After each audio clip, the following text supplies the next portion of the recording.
Steelers going to the Super Bowl!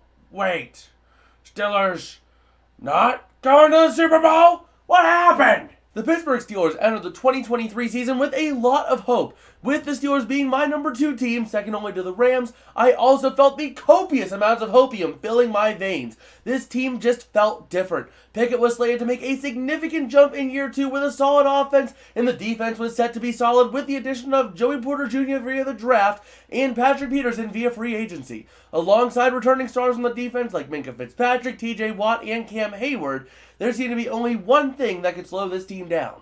That thing was thought to be the man, the myth, the absolute legend himself, Matt Canada. This man has no right to be calling an NFL offense, and it showed. Badly. Bad enough that he did not even survive the entire 2023 season, breaking the Steeler way of coaching cycles. As the Steelers embarked on their journey through the 2023 season, they did not look great. The offense was lethargic, getting blown out by the Niners and then beating the Browns and the Raiders by a combined 9 points. They followed these up with a massive loss to the Texans by 24 points before beating the Rams and Ravens by 7 points each. At this point, the Steelers were 4-2 and looking at a possible spot in the playoffs. The only caveat of this team, they did not win any of their games convincingly. They would always struggle and then pull out some magic out of their arse in the fourth quarter to win.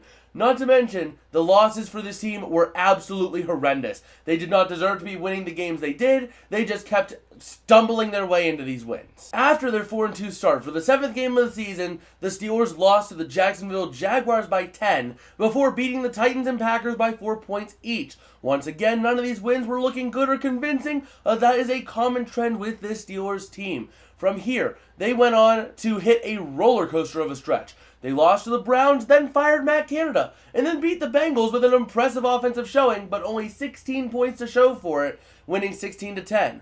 After this, however, they lost to two 2-10 teams in back-to-back weeks, the Cardinals and then the Patriots. This was a massive blow, dropping this Steelers team to 7-6 and putting them in a tough spot to make the playoffs in this ever-tightening AFC playoff picture.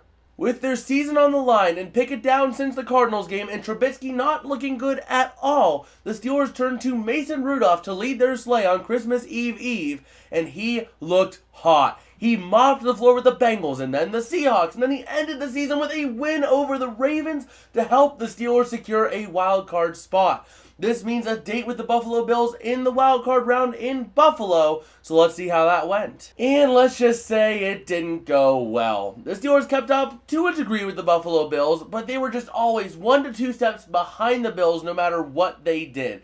They tried to come back, but this team just did not have it in them, especially since the defense was unable to hold as strongly because they were missing TJ Watt, who went down during the Ravens game. The secondary wasn't doing so great, so they were relying on that front 7, take out their star player, and they will struggle. Overall, where do the Steelers go from here? Well, they have an offensive coordinator opening, and that needs to get filled. Screw all the Tomlin rumors, he's coming back next year. We already know that. 17 straight regular seasons where he's at or above 500. He ain't going anywhere anytime soon. But this offensive coordinator can make or break this team for years to come. If they do what they do and always promote internally, then you're going to be having the same old Steeler way that hasn't been working throughout the 2010s and 2020s so far. So you got to go out and get some fresh blood from somewhere else, and that's where I hope they go, because otherwise this team will be struggling for years to come.